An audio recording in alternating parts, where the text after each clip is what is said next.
Pueden observar.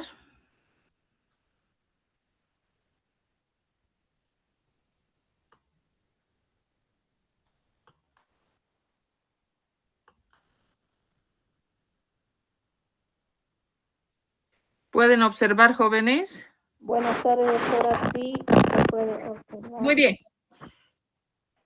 Bien, hoy nos toca ver tal vez la segunda parte del tema de la anterior clase, donde habíamos visto exclusivamente el tema relacionado con la espectroscopía de emisión atómica. Hoy vamos a ver lo que referido a lo que es la espectroscopía de absorción atómica. Generalmente estos dos temas, tanto la emisión como la absorción, van unidos, van juntos, siendo la primera parte referida al proceso de la emisión y la absorción vendría ubicada en una segunda parte. ¿Por qué se van unidos? ¿Por qué los vemos de una manera conjunta? Porque como van a ver ahora, van a constatar que efectivamente existen muchos elementos desde todo punto de vista que van a ser comunes en ambos métodos, obviamente teniendo algunas características específicas. La anterior clase nosotros habíamos visto del tema relacionado con lo que era la espectroscopía de emisión. Ahora, la espectroscopía de emisión se caracterizaba porque era un método que nos permitía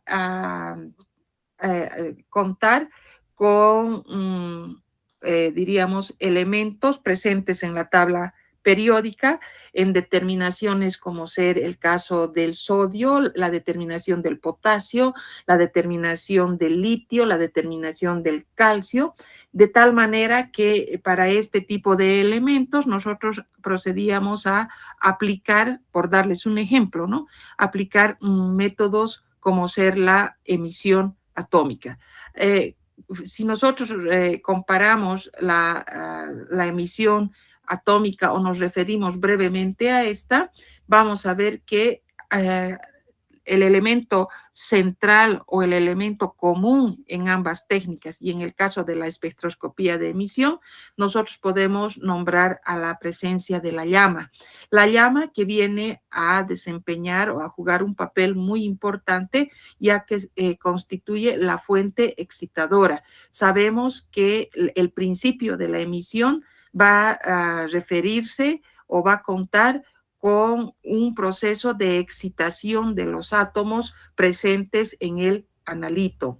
Entonces, por otro lado, otro aspecto común en estos dos métodos va a ser que la muestra debe encontrarse bajo el estado libre, bajo la forma de vapor, debe alcanzar un estado nebulizado, si vale el término, cuando nosotros mencionamos que se deben encontrar bajo el estado atómico, bajo la forma libre. Entonces, ¿qué es lo que ocurre en la espectroscopía de emisión? ¿Cuál va a ser el principio de la espectroscopía de emisión? Vamos a ver que acá vamos a contar con una cantidad de átomos excitados y como sabemos, estos son estadios demasiado cortos que necesariamente deben deshacerse de esa cantidad adicional que han adquirido estos átomos excitados y van a ser capaces de emitir esa señal que va a ser propia del analito y que nosotros vamos a utilizarla o vamos a aprovechar para poder cuantificar la concentración del analito.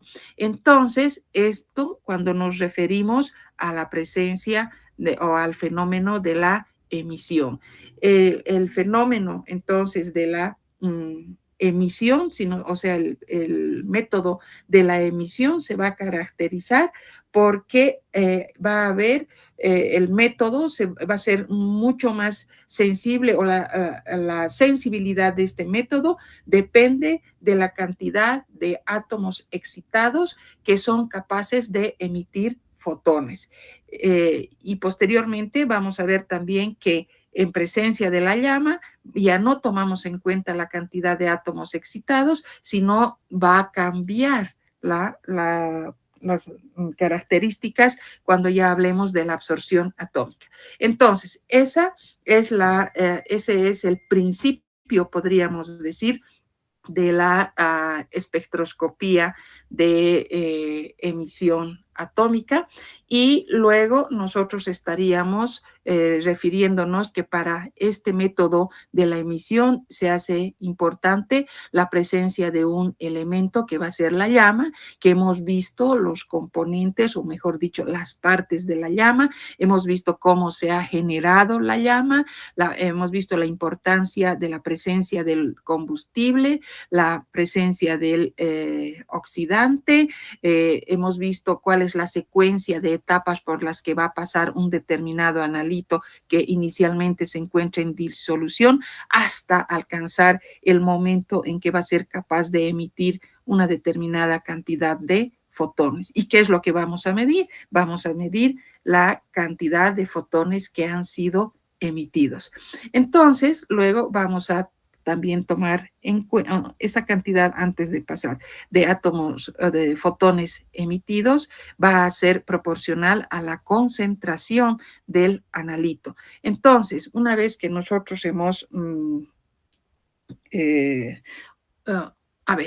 una vez que nosotros hemos visto ya el principio de lo que va a ser los métodos de emisión, hoy en día o en esta oportunidad nos toca ver lo referente a la espectroscopía de absorción atómica.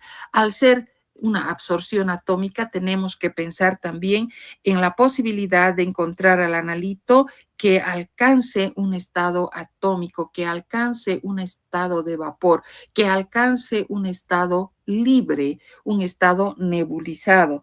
Entonces, también otra característica que va, diríamos, relacionar o que va a ser común en ambos casos va a ser la presencia de la llama. La anterior clase hemos hablado de la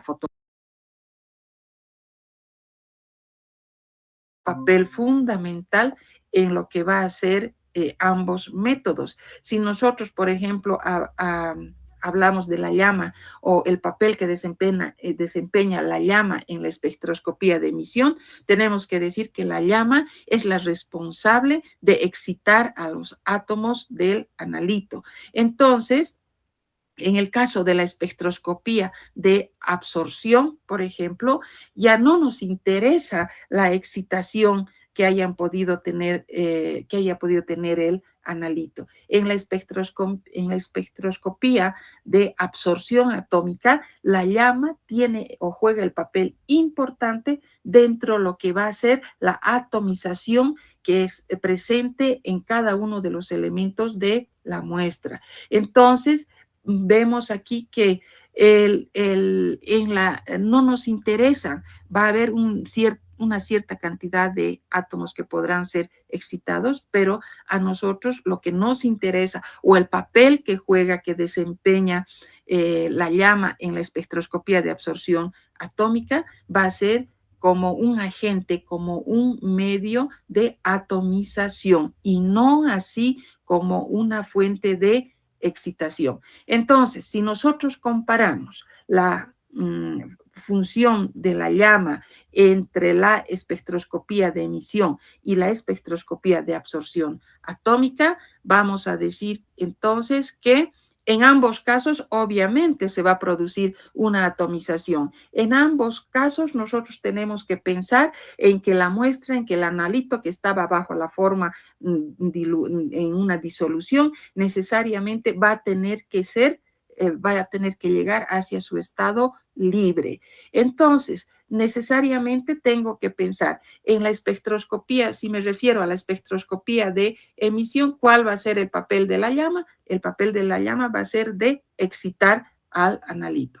¿Y qué va a hacer en la espectroscopía de absorción? Vamos a ver que la llama simplemente vamos a tomarla en cuenta como un medio de atomización. Ahora, ¿dónde va a haber una emisión de luz? Obviamente en la espectroscopía de emisión, porque se emite la luz, se emite la radiación electromagnética. ¿Y qué es lo que ocurre? ¿Habrá una emisión o tendrá importancia la emisión en la absorción? No, en los métodos de absorción atómica, como su nombre dice, no, sino vamos a ver qué cantidad ha podido absorber el analito de la radiación, que vamos a ver dónde se origina esta misma. Entonces, por lo tanto, ¿qué va a medir que es en la espectroscopía de absorción atómica? ¿Qué se mide? ¿Qué nos interesa? La cantidad de luz absorbida. Y en la espectroscopía de emisión atómica, ¿qué nos interesa? La cantidad de luz emitida. Entonces, si ustedes se fijan, vamos a tener aspectos bastante comunes, elementos comunes en ambas técnicas, lo que justifica que nosotros podamos desarrollar, que nosotros podamos ver de manera, diríamos, simultáneamente, ¿no? Primero el principio o el método de la espectroscopía de emisión atómica, para luego hablar de la espectroscopía de absorción atómica, como es ahora que nos toca hablar de la misma. Bien, entonces, cuando hablamos de la espectroscopía de absorción atómica, vamos a ver que es un método de detección para elementos químico-metálicos igualmente presentes en la tabla periódica de elementos. Nosotros no podemos dividir tácitamente y decir tales métodos son exclusivos para la espectroscopía de emisión, o tampoco podemos decir únicamente se van a emplear los métodos basados en la espectroscopía de absorción atómica. Ambos métodos van a ser complementarios tomando en cuenta la naturaleza del analito, de los elementos, de los metales, de los no metales presentes en la tabla periódica. La muestra, para ser analizada, debe estar al estado atómico. Ya habíamos manifestado de que necesariamente en ambos métodos era, diríamos, fundamental la presencia de un agente, de una llama. No voy a decir de un agente excitador, porque estamos hablando de los dos métodos. Entonces, la muestra, para ser analizada, debe estar al estado atómico. Y nosotros, ¿cómo vamos a lograr atomizar a la muestra en el caso de la espectroscopía de absorción? A través de la presencia de la llama, que va a permitir atomizar la disolución de la muestra, por decirles. Muy distinto, y vuelvo a hacer hincapié, muy distinto al papel excitador o como fuente excitadora que tenía la llama cuando hablábamos de la espectroscopía de emisión atómica, o cuando nos referíamos más propiamente dicha a la fotometría de llama, ¿no es cierto? Bien, luego dice, con la llama se consigue por pulverización en la llama a temperaturas elevadas. En el caso de la espectroscopía de absorción atómica, es igualmente importante conseguir o llegar a una determinada temperatura, pero diríamos es menos determinante como en el caso de la espectroscopía de emisión. Los átomos van a ser capaces de absorber la luz en bandas muy estrechas de longitudes de onda. Esa es una de las características de la espectroscopía de absorción atómica.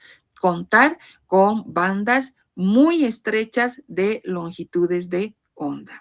Ahora, la espectroscopía de emisión atómica y la espectroscopía de absorción atómica están relacionadas, correcto. Están relacionadas, ¿por qué? Porque presentan muchas características en común a nivel de sus componentes, a nivel en la instrumentación, como también a nivel de la presencia de elementos como, por ejemplo, la llama, que en ambos métodos tiene un papel diferente, o juegan un papel diferente. Y como vamos a ir viendo más adelante, igualmente ambas técnicas, tanto la espectroscopía de emisión como la espectroscopía de absorción, se van a ir relacionando, tomando en cuenta ya la información que vayamos a obtener. Ahora, la espectroscopía de absorción atómica cuenta con una fuente. Ahora, en la espectroscopía de emisión atómica, si ustedes recuerdan, nosotros no contábamos con ninguna fuente adicional.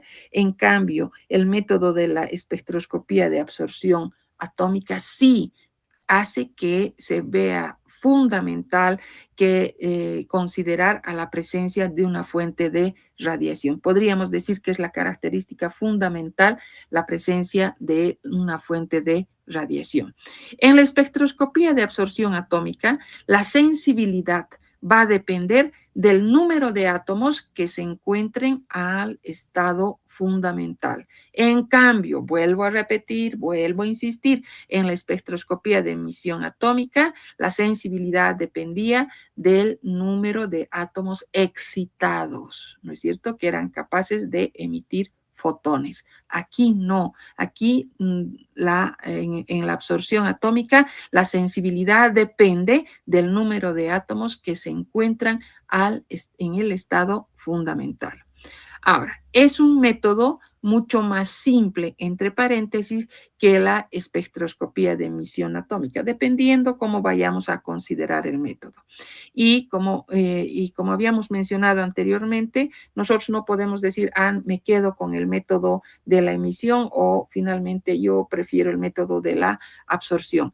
Ambos métodos van a referirse o son métodos complementarios en la determinación de una serie de elementos metales, no metales presentes en la tabla periódica.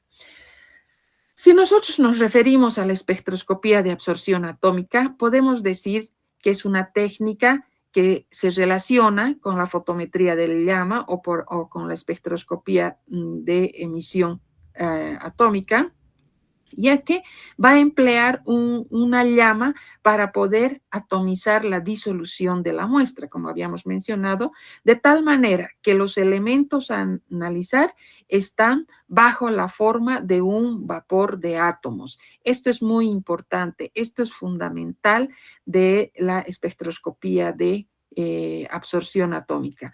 ¿Ya por qué? Porque los elementos, el analito motivo de nuestro análisis necesariamente tiene que encontrarse bajo la forma de vapor de átomos. Y esto se consigue gracias a la presencia de la llama. Vuelvo a insistir, la llama es la responsable de llevar y de transformar a la forma de vapor de átomos. Esa es la función de la llama en la espectroscopía de absorción atómica.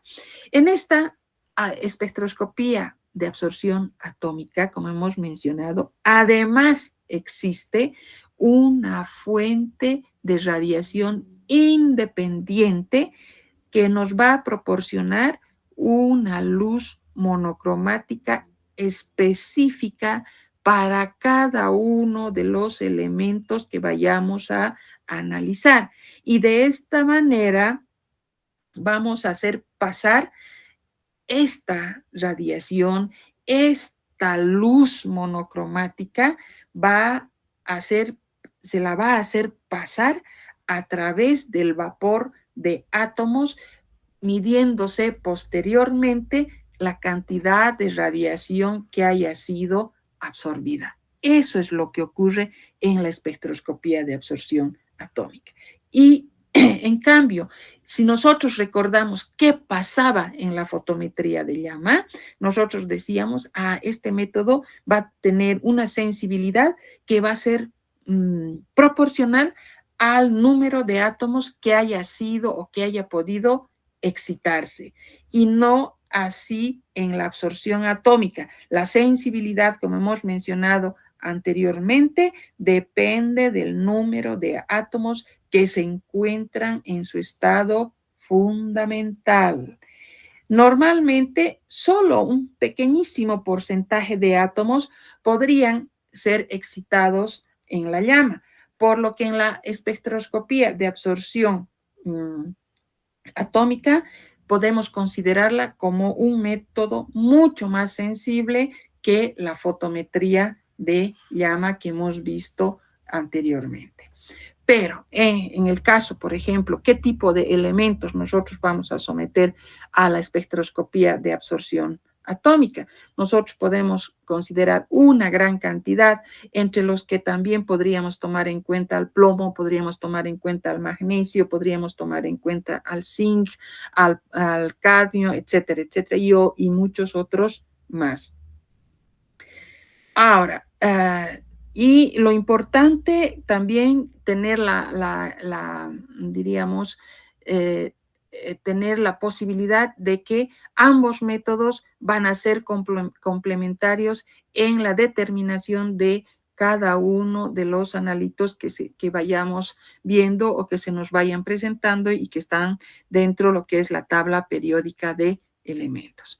Ahora vayámonos a la instrumentación. ¿Cuáles son los componentes de los instrumentos para espectroscopía de emisión atómica? Como podemos ver en el inciso A en la parte superior, y los componentes de los instrumentos presentes en lo que va a ser un equipo para espectroscopía de absorción atómica. Si nosotros nos fijamos, vamos a tener que los elementos van a ser muy similares y solamente estaríamos contando con un elemento, diríamos, específico y único para lo que va a ser un equipo de espectroscopía de absorción atómica, y va a ser la lámpara. Hemos hablado de la fuente, ¿no es cierto? Entonces, acá vamos a encontrar independientemente una fuente capaz de emitir una señal monocromática que va a atravesar, como ustedes pueden ver, aquí vamos a ver, fíjense, a ver, vamos. Aquí tenemos básicamente los elementos, los componentes de un equipo para espectroscopía de emisión atómica. Vamos a tener, por ejemplo, aquí a la llama como la fuente excitadora. No se olviden que hemos visto que los quemadores podían ser de dos tipos. En una primera instancia se habían considerado a los quemadores de consumo total. A estas alturas casi están descartados, tienen una importancia histórica, podríamos decir, si vale el término, y donde con sus características respectivas contamos con un quemador de flujo laminar, donde se realiza generalmente previa a la llegada a la llama, se realiza la mezcla de los elementos que van a llegar hasta la llama. Podemos hablar en el caso de la espectroscopía de emisión atómica, la presencia de un monocromador. Vamos a tomar en cuenta también la presencia de un detector, la presencia de un amplificador y de un registrador. Tal cual, si hablamos de la fotometría de llama, tenemos que inmediatamente sustituir al monocromador por un sistema de filtros que también hemos visto la anterior clase. Ahora, pasamos a la parte de abajo donde tenemos los mismos elementos, los mismos componentes que en el fotómetro, que en el espectrofotómetro de emisión. Acá tenemos los componentes, pero para la espectroscopía de absorción atómica, donde se hace fundamental la presencia de una fuente de radiación. Y generalmente hay diversidad de fuentes, pero la más conocida, la más aplicada, si vale el término, en una primera instancia y a la que nos vamos a referir, va a ser a la lámpara de cátodo hueco, que va a ser capaz de emitir un haz monocromático. Entonces vamos a ir viendo ya el papel que desempeña, porque aquí, ¿qué nos interesaba? La cantidad de átomos que habían podido ser excitados y la capacidad de emitir los fotones. Aquí no, aquí contamos con una fuente de radiación y vamos a ver que este haz de radiación monocromático va a atravesar la llama y sabemos que aquí la muestra, el analito, va a estar totalmente atomizado, totalmente al estado libre, como se dice, y van a ser aquellos átomos que se encuentran en su estado fundamental los que a nosotros nos van a interesar, porque son los que van a ser capaces de absorber la radiación proveniente de la lámpara de cátodo hueco o de la lámpara de líneas que va a ser capaz de emitir un haz monocromático. ¿Sí? Bien, entonces vayámonos a hablar de esta fuente de líneas. Esta fuente de líneas tiene que tener algunas características y dentro de esas características vamos a tener van a ser fuentes de emisión de línea única, van a ser estrechas, van a estar entre los 10, tomamos en cuenta entre 2 y 10 nanómetros, es necesariamente bastante intensa, tiene que tener una anchura de línea bastante estrecha, constituye la parte más crítica de la fuente de radiación, porque va a ser difícil medir con exactitud la absorción de las líneas estrechas que se vayan a presentar.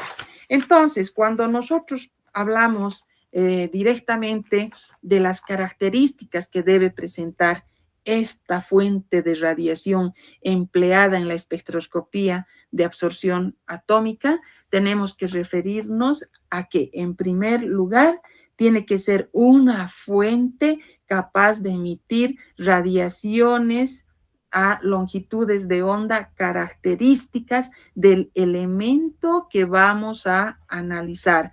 Por eso, no sé si decirles es una limitación, el hecho de que la lámpara tiene que, la lámpara que vayamos con la que vayamos a hacer la determinación, tiene que estar construida del mismo material cuya determinación estamos haciendo.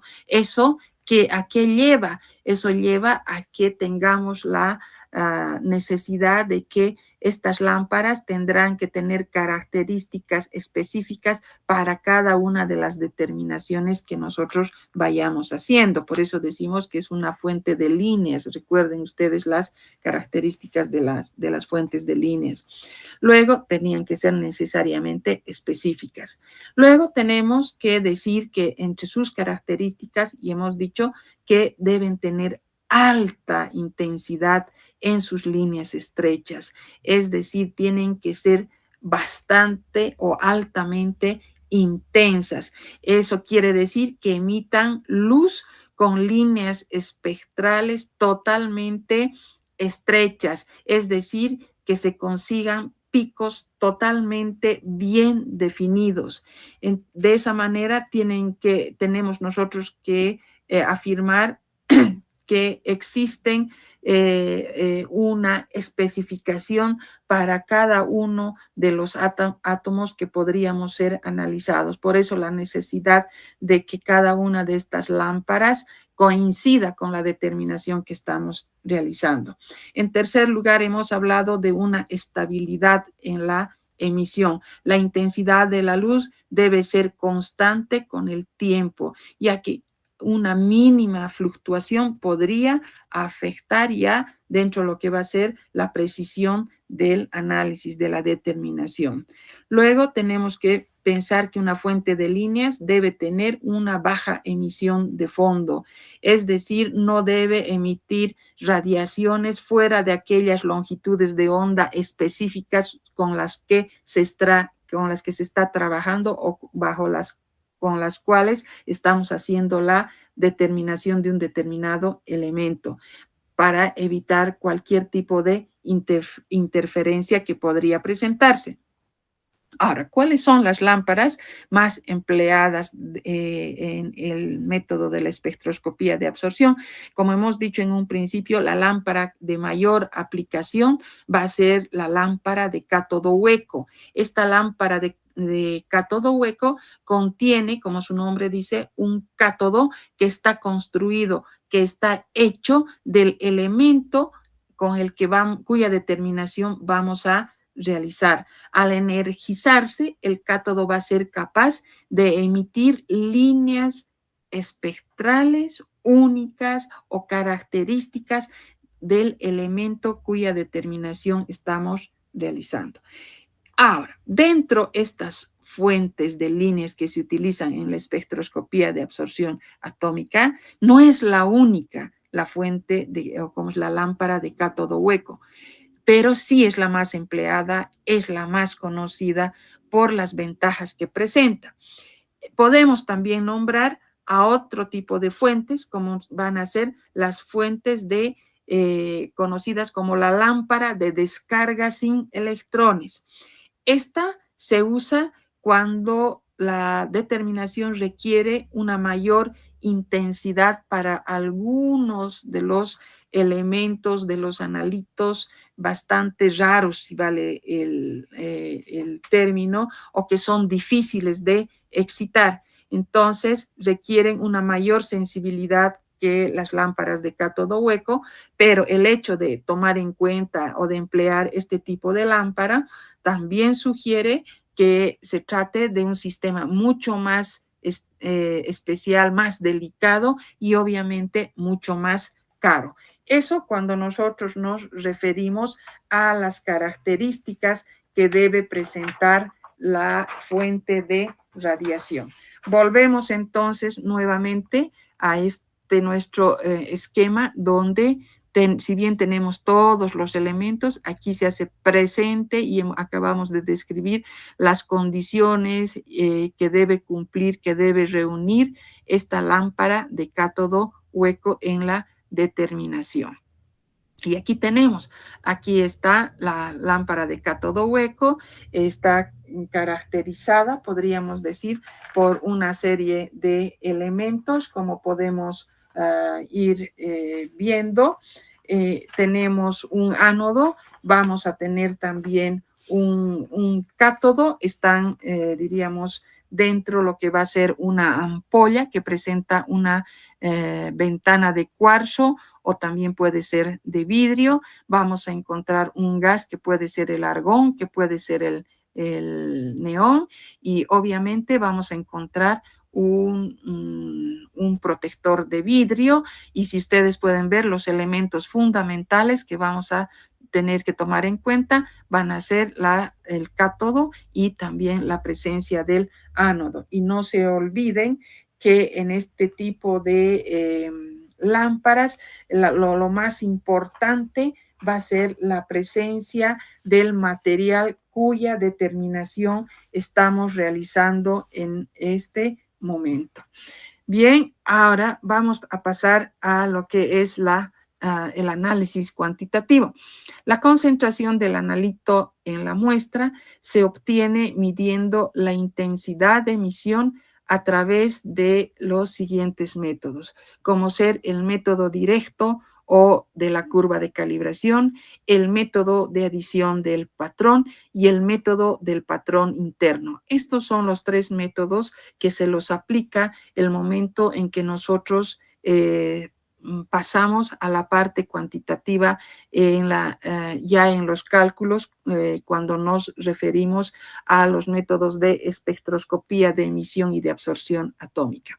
Estos métodos, para comprenderlos, estos métodos de mejor manera, es necesario que nosotros previamente vayamos en orden, es decir, todavía no hemos entrado de una manera, ¿cómo les podría decir?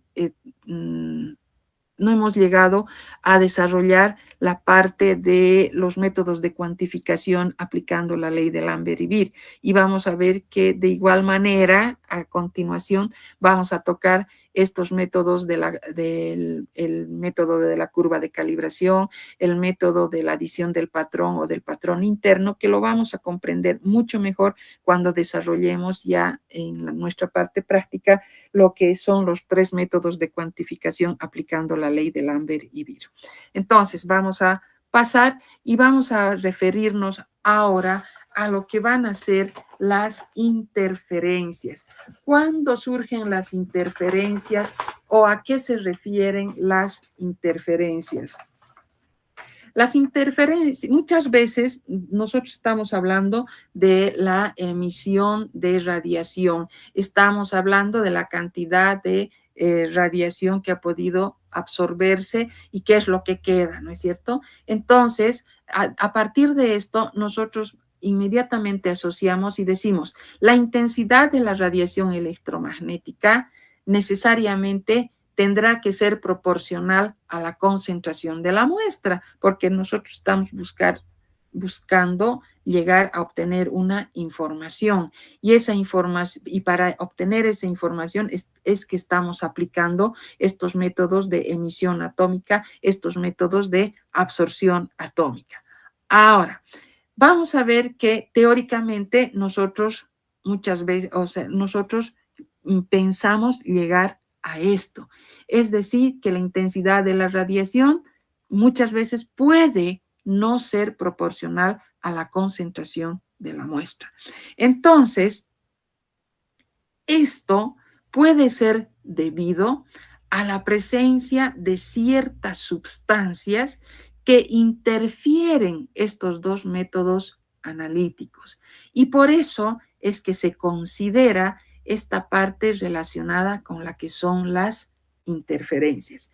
Y cuando hablamos de las interferencias, vamos a referirnos a interferencias químicas, vamos a referirnos a interferencias físicas, también nos vamos a referir a interferencias espectrales, que de una u otra manera van a dar origen a que no pueda presentarse esa proporcionalidad entre la intensidad de la radiación con la que estemos contando y la concentración del analito presente en la muestra. A partir de esto, nosotros vamos a hablar, en primer lugar, nos vamos a referir a lo que son las interferencias químicas. Ahora, las interferencias químicas originan una disminución de átomos libres en la llama al formar compuestos químicos. El de mayor frecuencia es el producido por aniones que forman compuestos cuya característica va a ser su baja volatilidad con el analito. Entonces, una de nuestras condiciones, hemos dicho, cuando aplicamos estos métodos, sabemos que tenemos que pensar en la cantidad, o sea, en que el analito se encuentre bajo la forma de átomos libres, ¿no es cierto?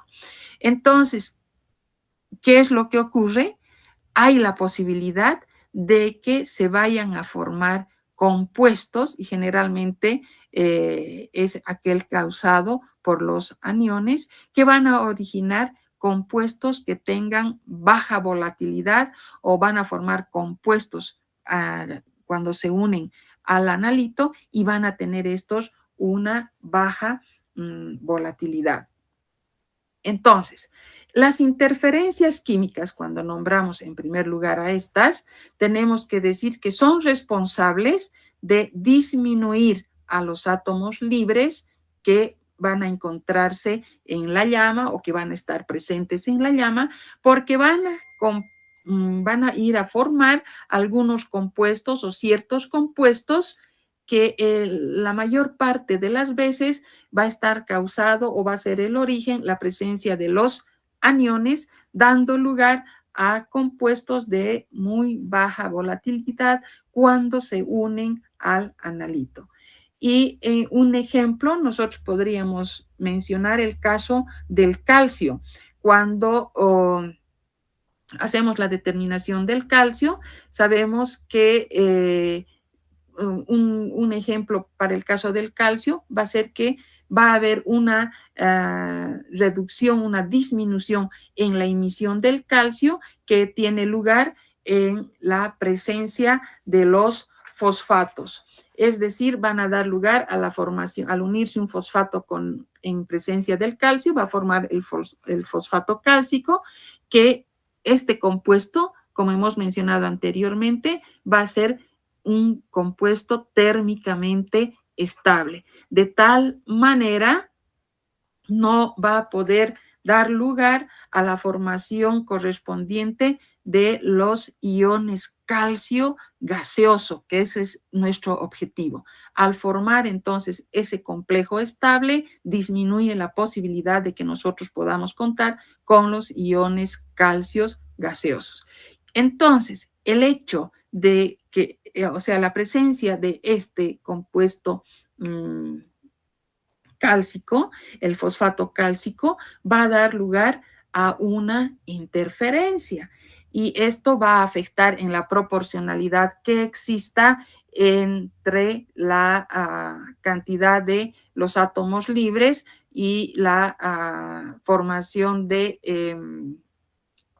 como lo que nosotros estamos buscando o estamos normalmente esperamos que haya una proporcionalidad entre la concentración del analito presente en la muestra con la cantidad de átomos que puedan estar al estado libre. Entonces, ¿qué es lo que nosotros tenemos que hacer cuando contamos con estos elementos? Tenemos que proceder a tratarlos, tenemos que utilizar métodos que eviten la formación de estos complejos estables. Y cuando nosotros hablamos de la manera de corregir, la manera de evitar la formación de estos complejos de baja volatilidad, en primer lugar tenemos que referirnos a la presencia de los agentes secuestradores. Y un agente secuestrador puede ser o denominamos al ion lantano. ¿Qué es lo que va a ocurrir o cómo va a trabajar? ¿Cuál va a ser el mecanismo por el que este ion lantano actúe? Vamos a ver que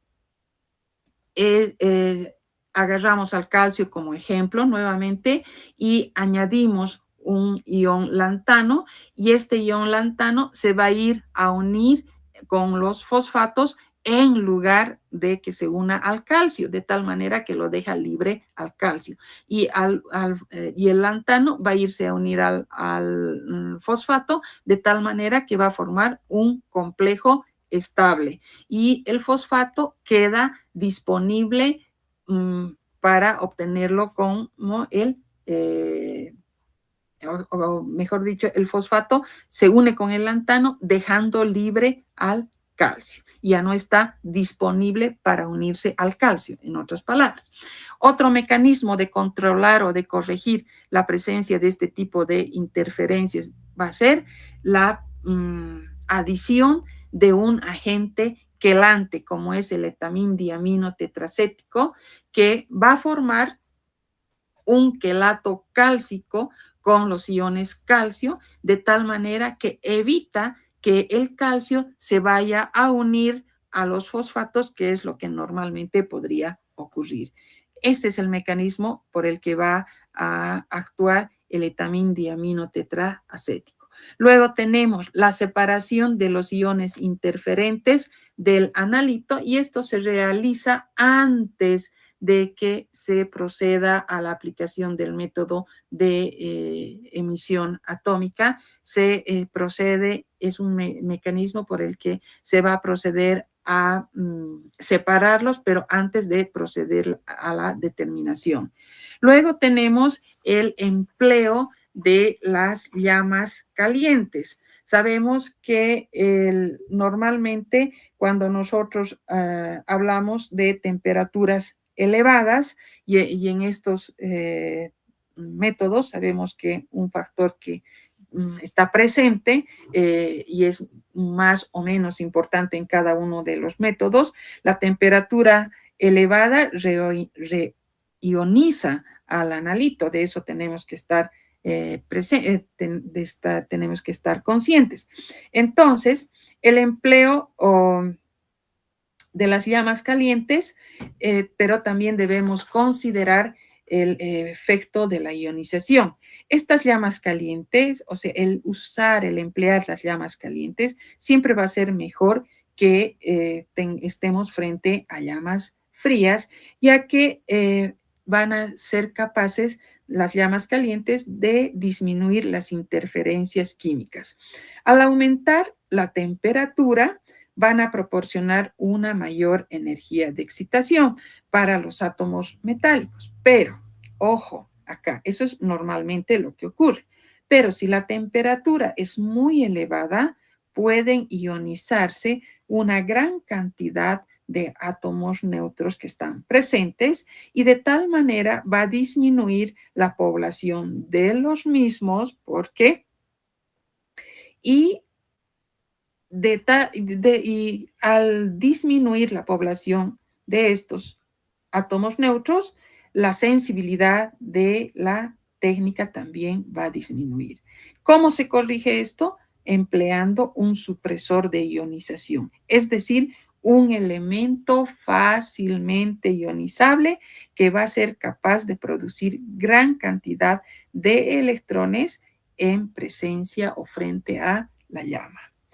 Otra situación que nosotros debemos considerar va a ser la autoabsorción. ¿Cuándo se produce la autoabsorción? Cuando estamos hablando de concentraciones elevadas del analito que van a originar una desviación en la curva de calibración. Entonces, ¿qué es lo que ocurre o por qué se lleva a cabo esta autoabsorción? Porque vamos a contar con un fotón emitido por un determinado átomo del analito que va a ser absorbido por otro átomo del propio analito y este segundo átomo va a ser capaz de reemitir el fotón, pero no ha producido su propio fotón. Por eso decimos que se lleva a cabo la autoabsorción. Bien, después nosotros, como conclusión entonces, en el caso de la autoabsorción, decimos que de dos átomos del analito que deberían dar lugar a dos fotones, solamente uno así ha sido capaz de originarse. ¿Y esto cómo se va a corregir? Y vamos a ver también esto posteriormente, cuando ya hablemos de los métodos de cuantificación, se corrige procediendo a la dilución. Luego tenemos vamos a tomar en cuenta otro efecto, el efecto matriz. Sabemos que el analito muy rara vez va a estar solo. Generalmente está acompañado con todos los elementos que forman parte de la muestra. Entonces, estos acompañantes del analito que constituyen el resto de la muestra, constituyen la fuente de interferencias químicas, la fuente de interferencias o de procesos de ionización, porque son elementos cuya naturaleza o cuya presencia de una u otra manera van a afectar. Y luego tenemos las interferencias espectrales. Estas interferencias espectrales se originan por superposición de una línea o bandas de un elemento considerado una impureza presente en la muestra con una mayor, ¿cómo les podría decir? Con características distintas, con longitudes de onda diferentes del elemento a estudiar. Entonces, el detector no ha sido capaz de diferenciar las señales de los dos elementos y como consecuencia va a originar una señal incorrecta. ¿Cuál es el mecanismo de corregir esto? Contar con un monocromador que sea de alta resolución. Entonces, tenemos acá el efecto de la ionización que hemos dicho, se utilizan los supresores de ionización. Luego tenemos el fenómeno de la autoabsorción cuando contamos con concentraciones demasiado elevadas, donde en lugar de contar con dos fotones que podrían haber sido emitidos, necesariamente debido a esta concentración excesiva, vamos a contar únicamente con un solo fotón. Entonces, finalmente, contamos con el efecto matriz, que se refiere a todo el acompañamiento del analito presente en la muestra, al que denominamos o conocemos con el nombre de matriz, que constituye, diríamos, una fuente de una serie de interferencias químicas, interferencias espectrales, etcétera. Y como les habíamos mencionado, finalmente tenemos a la interferencia espectral. La interferencia espectral se presenta por una superposición de una línea o de una banda de un elemento impureza presente en la muestra que se estudia. Como habíamos mencionado anteriormente, el monocromador no ha sido capaz de poder distinguir o de diferenciar la señal proveniente, la deseada de aquella que no tiene, o sea, no tiene mayor, no diremos importancia, o no es la que nosotros buscamos, no es la que nosotros estamos estudiando, o sea, de la que proviene del elemento motivo de nuestro análisis, sino que ha podido aparecer el origen puede ser diverso, por eso decimos un elemento impureza, y no se lo ha podido diferenciar, no se lo ha podido separar. Por lo tanto, la única solución es tomar en cuenta monocromadores que tengan o que sean de alta resolución. Bien, de esta manera entonces hemos concluido nuestros dos métodos considerados dentro de las espectroscopías de absorción. Tenemos a la espectroscopía de emisión atómica y también tenemos a la espectroscopía de absorción atómica. Sabemos que son dos métodos que son bastante parecidos. Primero, en cuanto a su aplicación, son métodos complementarios, como hemos visto anteriormente, para elementos, para metales, para no metales, presentes dentro de la tabla periódica. Unos a otros, como habíamos mencionado en la anterior clase, si hablábamos, por decirles, de la fotometría de llama, eran métodos, la fotometría de llama constituía métodos de elección para exámenes rutinarios, cuando nos referíamos, por ejemplo, al sodio, nos referíamos al potasio, nos referíamos al litio, nos referíamos al calcio, o en muestras, por ejemplo, de sueros, en muestras de algunos alimentos. Pero también ya cuando hablábamos con fines investigativos, teníamos que referirnos a la espectroscopía de emisión atómica, y ahí ya considerábamos cuál era la diferencia entre la fotometría y la espectrofotometría. Como ustedes saben, estaba a nivel del monocromador. Si hablábamos de una fotometría de llama, había que considerar directamente la presencia de los filtros. Si hablábamos de una espectroscopía de emisión, necesariamente teníamos que tomar en cuenta a la presencia de los monocromadores. No se olviden. Ahora, cuando hablamos de la espectroscopía de absorción atómica y nos referimos al hecho de la posibilidad de contar con los filtros, no se recomienda, no se usa, es más, porque este método de la espectroscopía de absorción atómica constituye o viene a ser, si vale el término, tenemos que referirnos a que se trata de, diríamos, métodos altamente selectivos. Sabemos que el método de la espectroscopía de absorción atómica, si bien se basa en la absorción de radiación por átomos libres, que obviamente se encuentran al estado gaseoso, ¿sí? Entonces, no podemos mencionar, y cuando nos referimos a la espectroscopía de absorción atómica, tenemos necesariamente que decir que la información que nos brinda va a ser una información que va a ser con bastante sensibilidad, nos va a permitir obtener bastante, diríamos, selectividad en cuanto a los resultados que vayamos a obtener.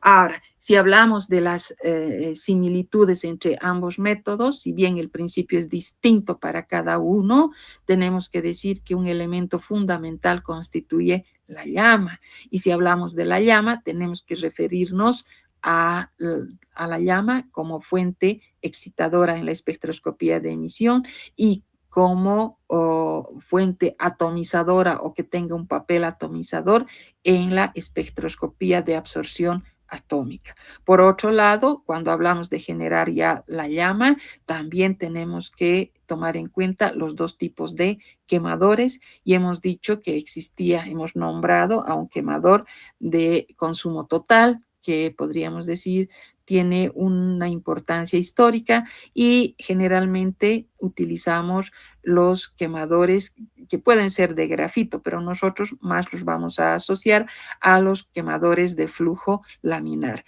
donde se caracterizan estos porque se logra una mezcla previa a la llegada a la llama, de tal manera que se mejora, se evita todos los aspectos, diríamos, adversos que podía presentar el quemador de consumo total.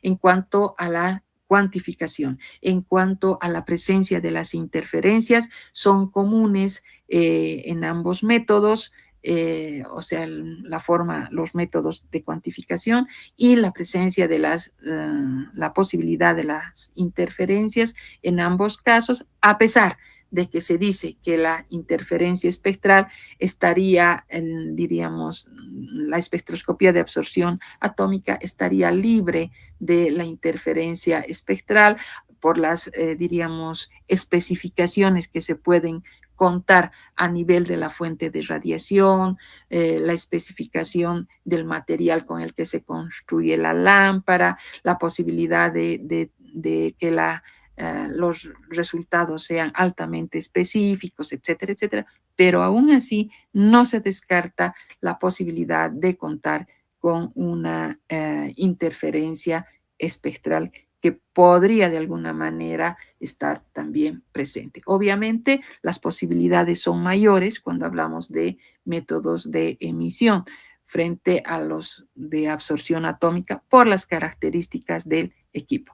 Y tal vez redundar un poco en lo que va a ser los componentes a nivel de los instrumentos en espectroscopía de emisión y en espectroscopía de absorción, decir que estoy hablando de espectroscopía, ¿no? En el caso de la espectroscopía de emisión, tenemos o contamos con elementos como la llama, presente también en la absorción atómica, pero con distinto papel, con distinta función. Luego también vamos a hablar en ambas espectroscopías la presencia de los monocromadores. Después estamos hablando de la presencia de los detectores, etcétera, etcétera. Y lo fundamental y lo que diferencia y lo que caracteriza a la espectroscopía de absorción atómica es la presencia de su fuente de radiación. Esa fuente de radiación que tiene que ser de líneas, esa fuente de radiación que está construida y que la tomamos como ejemplo a la lámpara de cátodo hueco, cuya particularidad es contar con un cátodo, con un ánodo, están dentro de una ampolla que tiene un gas inerte, que tiene un protector de vidrio, etcétera, etcétera, y que está construido con el material cuya determinación estamos haciendo. Eso le da una especificidad bastante grande el momento en el que nos referimos a los resultados. Bien, quedamos en esto entonces y hasta aquí es el examen que lo van a dar el próximo jueves, creo que es a las 2 de la tarde, no recuerdo bien la hora, pero nos vemos en las aulas correspondientes que señalan nuestro rol de exámenes. Que tengan una buena tarde, jóvenes.